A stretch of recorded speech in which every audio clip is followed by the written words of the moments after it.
got so much motherfucking design on right now. Break it down, bring it back, make it clap. I got 3 old thoughts, new block, wear that thing. Bitches on my line, and you know.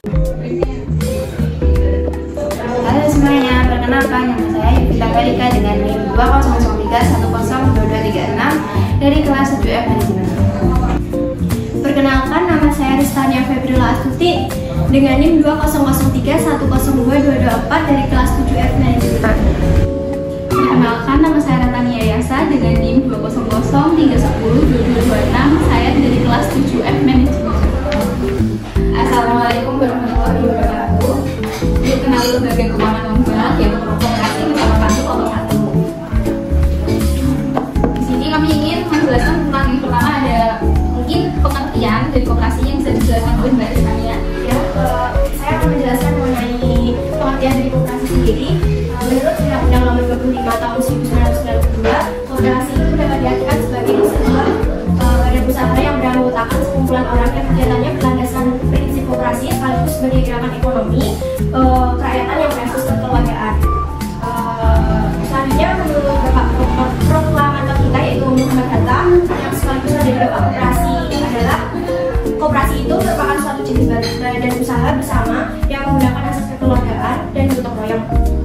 Selanjutnya dalam koperasi simpan pinjam sendiri itu mempunyai pengertian yaitu lembaga yang melakukan kegiatan menghimpun dana masyarakat supaya bisa dipinjamkan kepada nasabah baru yang membutuhkan.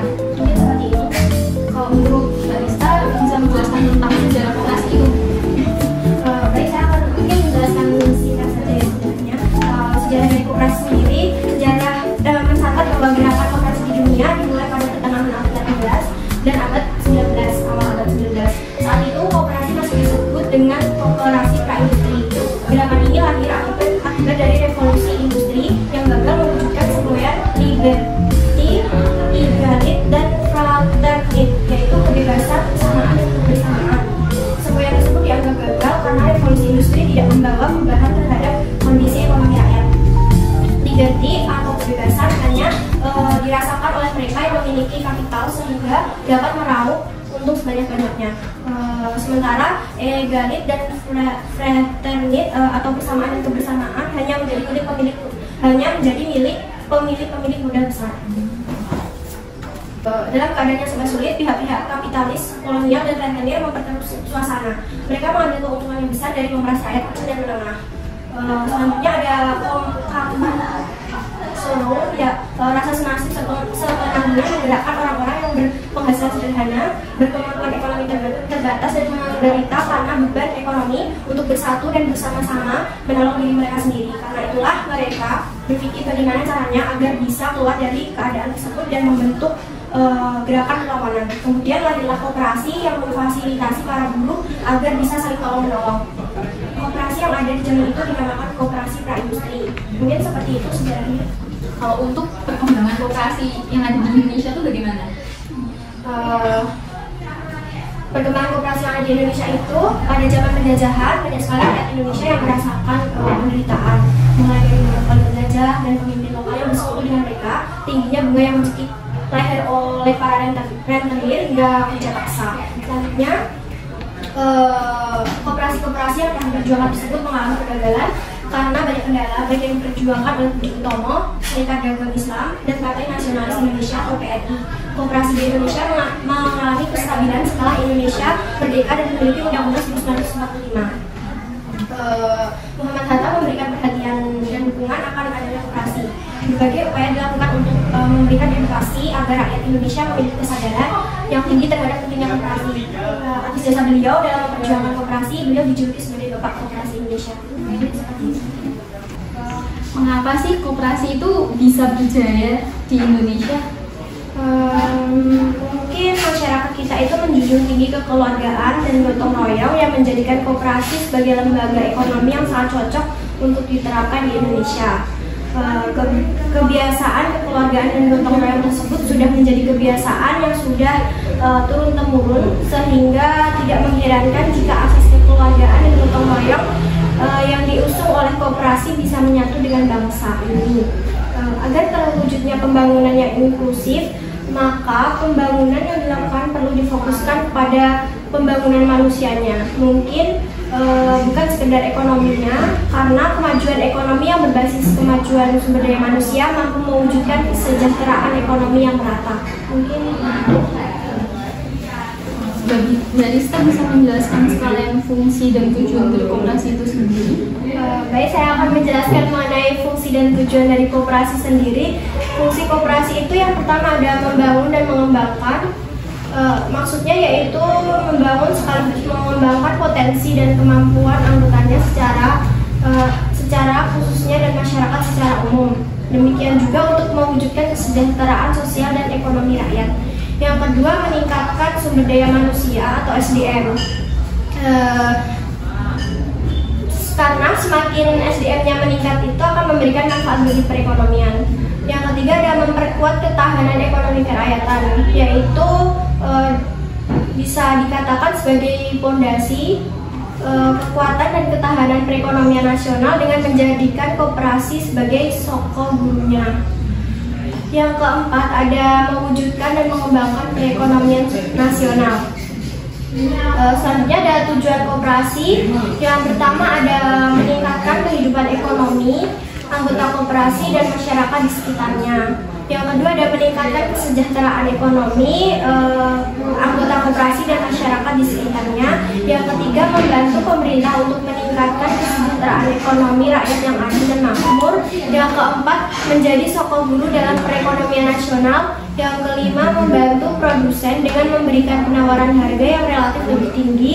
Yang keenam ada membantu konsumen dengan memberikan penawaran harga yang relatif lebih terjangkau. Dan yang terakhir itu memberikan bantuan peminjaman modal kepada unit-unit usaha skala mikro dan kecil. Mungkin seperti itu ya penjelasan dari saya.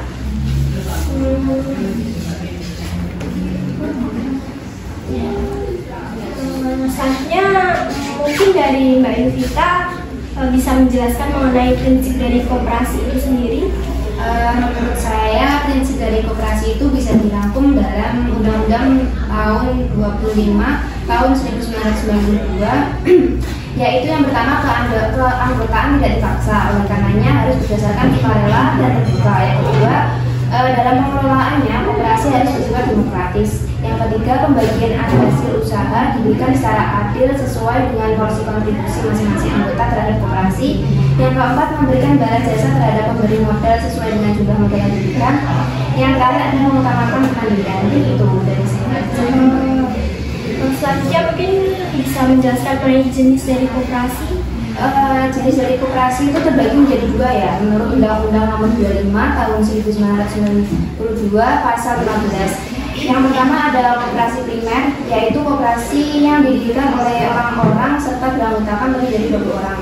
Sedangkan koperasi sekunder adalah koperasi yang didirikan oleh koperasi yang beranggotakan koperasi saja atau kurang dari 20 orang.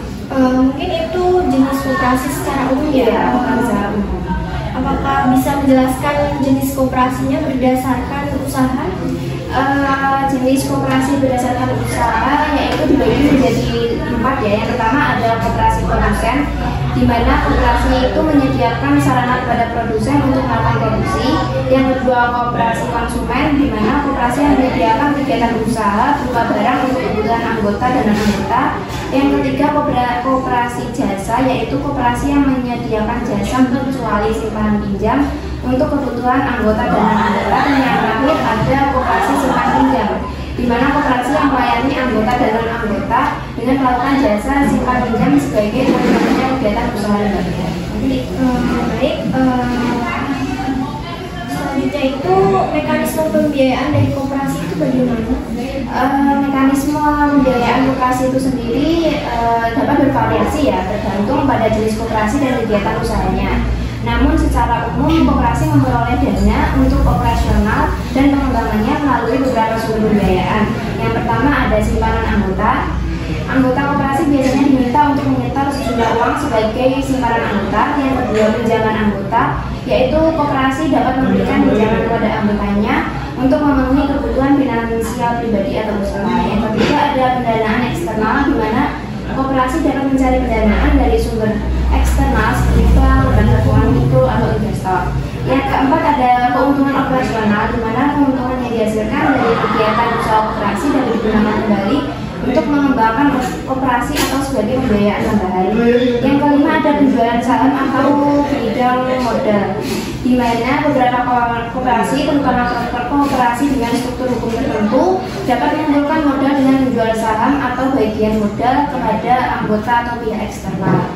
Yang terakhir ada program kemitraan atau subsidi, di mana beberapa koperasi dapat memanfaatkan program kemitraan atau subsidi dari pemerintah atau organisasi lain untuk mendukung keberlanjutan operasional. Itu. Baik, mungkin Mbak Yovita bisa memberikan contoh pengalaman dari koperasi sendiri. Sebelumnya saya akan menjelaskan manfaat koperasi terlebih dahulu ya. Manfaat koperasi bagi anggotanya yang pertama yaitu memberikan kemudahan dan pelayanan baik bagi anggotanya. Yang kedua, koperasi minimal harus memberikan kemudahan bagi anggota untuk menikmati fasilitas tersebut. Yang ketiga, sarana pengembangan potensi dan kemampuan untuk meningkatkan kesejahteraan anggota. Yang keempat, untuk merencanakan pengeluaran bagi anggotanya sehingga kualitas hidup meningkat. Dan ada manfaat bagi koperasi yaitu bagi pelaku usaha.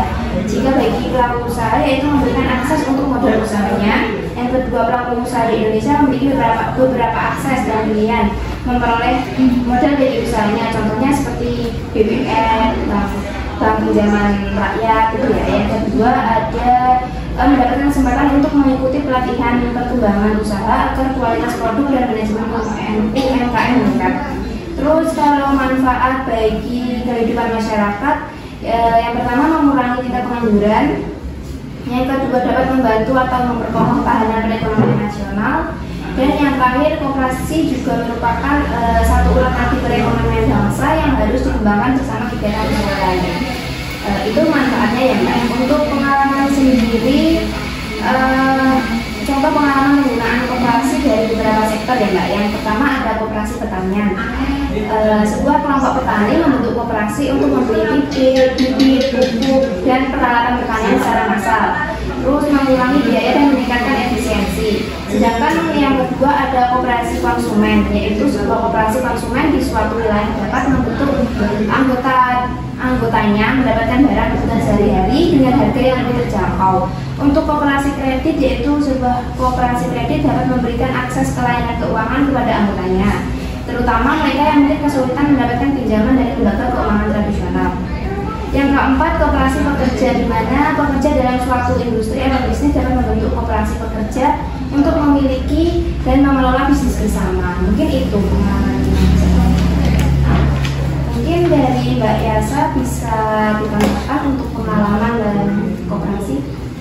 Ya, saya ingin menambahkan sedikit untuk pengalaman dari koperasi, yang itu ada koperasi energi terbarukan, yaitu sejumlah warga di suatu daerah dapat membentuk koperasi energi terbarukan untuk membangun dan mengelola instansi energi terbarukan seperti panel surya atau tabir angin. Yang kemudian ada koperasi pendidikan. Koperasi ini dapat dibentuk dari sektor pendidikan untuk memberikan layanan pendidikan dan pelatihan kepada anggotanya. Contohnya seperti guru atau dosen yang dapat membentuk koperasi untuk berbagai sumber daya pendidikan dan menyediakan pelatihan bersama. Kemudian ada juga koperasi kesehatan. Sebuah koperasi kesehatan dapat memberikan akses layanan kesehatan yang terjangkau kepada anggotanya. Ini bisa menyangkut asuransi kesehatan bersama, program kesehatan, atau fasilitas medis lainnya. Kemudian ada koperasi perumahan. Sebuah koperasi perumahan dapat membantu anggotanya untuk membangun atau membeli rumah dengan cara yang lebih terjangkau. Mungkin seperti itu tambahan dari saya, dari kita. Kalau baik, menurut Mbak Yasa, apakah ada contoh koperasi yang real di Indonesia? Di sini saya ingin menjelaskan sedikit tentang koperasi yang real yang ada di Indonesia, yaitu KSP, yaitu koperasi simpan pinjam. Adalah koperasi yang fokus pada kegiatan pemberian pinjaman kepada anggota koperasi. Koperasi berperan sebagai lembaga keuangan yang memberikan pinjaman kepada anggotanya. Biasanya peminjam sulit dapat mendapatkan pinjaman dari bank atau lembaga keuangan lainnya. Anggota KSP terdiri dari masyarakat yang memiliki usaha mikro atau kecil ataupun menengah seperti UMKM, baik itu individu ataupun kelompok. Semua anggota bisa mendapatkan pinjaman dana koperasi. Tujuan dari KSP ini lebih simpel daripada contoh jenis-jenis koperasi yang ada di Indonesia lainnya. Layaknya seperti bank, anggota dapat melakukan setoran pinjaman secara berkala yang akan menjadi sumber dana bagi KSP. Simbahnan ini juga memungkinkan anggota untuk membangun tabungan dan meningkatkan keamanan keuangan mereka melalui sebuah koperasi. Tentu saja dalam bunga di setiap pinjaman diberikan kepada anggotanya. Namun bunga yang dikenakan KSP cenderung lebih rendah daripada lembaga keuangan konvensional. Tentunya komersial. Keuntungan yang diperoleh dari bunga pinjaman digunakan untuk membiayai operasional dari KSP. Mungkin contoh nyatanya seperti apa?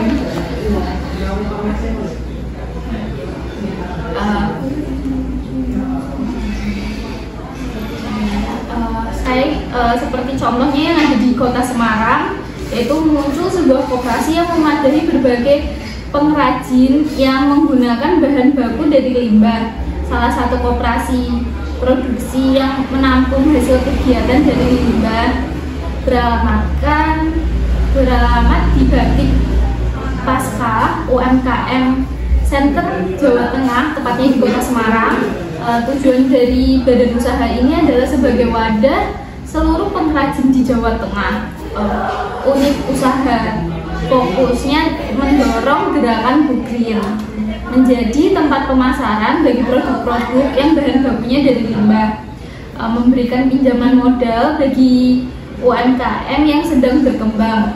Koperasi ini dinamakan Koperasi Rengganing Asta Paluti. Tak sekedar menjadi media simpan pinjam, melainkan juga menjadi sumber pengembangan anggota untuk menciptakan produk yang berkualitas. Baik, mungkin itu tadi penjelasan dari diskusi kelompok kami, yaitu tentang koperasi. Sekian, wassalamualaikum warahmatullahi wabarakatuh.